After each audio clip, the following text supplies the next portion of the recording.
సాధారణంగా మా హాస్పిటల్కి వచ్చేటువంటి గేదెల్లో 2 రకాల ప్రాబ్లమ్స్ మేము ఎక్కువగా చూస్తాం. ఒకటి ఏంటంటే మేత సరిగ్గా మేయడం లేదని, రెండోది ఏంటంటే పాలు తగ్గిపోయినాయని. దీనికి రెండిటికి దాదాపు ఒకే రకమైన కారణాలు ఉంటాయి.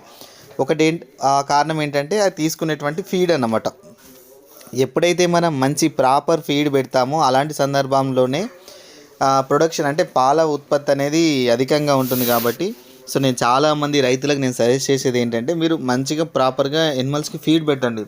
ఎప్పుడైతే మీరు దానికి సరిపోయేంత దానా ఇస్తారో అప్పుడే మీరు దాని నుంచి ఆప్టిమం ప్రొడక్షన్ మీరు తీసుకోగలుగుతారంటారు అని చెప్పడం జరుగుతుంది. సో ఈ కేసులో ఇప్పుడు మీరు చూస్తున్నటువంటి వీడియోలో ఈ గేదెకి అనేది మందలో కొట్టేసారు రైతు. ఏమైందో తెలియదు, 2 రోజుల నుంచి మేయట్లేదు. ఆయనకు కూడా రీజన్ తెలియదు, మందలు ఏం తిన్నో తెలియదు. సో చాలామంది డైరీ ఫార్మర్స్ కాదు, అంటే డైరీ ఫామ్ ఉన్నోళ్ళు కాదు, 1-2 గేదెలు ఉన్నోళ్ళు సాధారణంగా చేసేటువంటి మిస్టేకే ఇది. మందలకు కొట్టేసి వాళ్ళు ఏం చేశారో వీళ్ళు అబ్జర్వ్ కూడా చేయరు. దాంతో ఇట్లా కడుపు ఎంత ఉబ్బిందో చూడండి. సో చాలా ఎక్కువ ఉబ్బింది. ఇప్పుడు మా ముందు మాత్రం మా ఓనర్ ఇట్లా రుద్దుతూ చేస్తుంది. సో మేము దానికి నీడిలేసి గాలి తీసేయడం జరిగింది. అదేవిధంగా టింపోనీలు తాగించాము. దాంతోపాటు ఆకలి కావడానికి బెలామిలు, జీటు, అదేవిధంగా పెన్సిలిన్ ఇంజెక్షన్ వేయడం జరిగింది.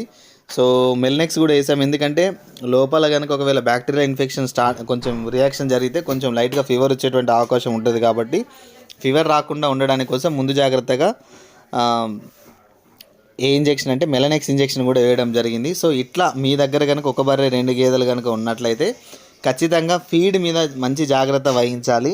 అట్లా వహించినప్పుడు మాత్రమే ప్రొడక్షన్ లాస్ అనేది ఉండదు. ఇప్పుడు అది 2 రోజుల నుంచి పాలు ఇవ్వట్లేదు.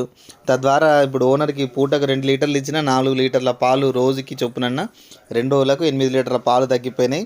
ఆ తర్వాత కూడా మళ్ళీ మిల్క్ ప్రొడక్షన్ రావడానికి చాలా టైం పడుతుంది. కాబట్టి సో ఫీడ్ విషయంలో చాలా జాగ్రత్తగా ఉండాలని కోరుకుంటున్నాను. నా వీడియోలు నచ్చినట్లే ఖచ్చితంగా సబ్స్క్రైబ్ చేయండి, మీ ఫ్రెండ్స్కి షేర్ చేయండి.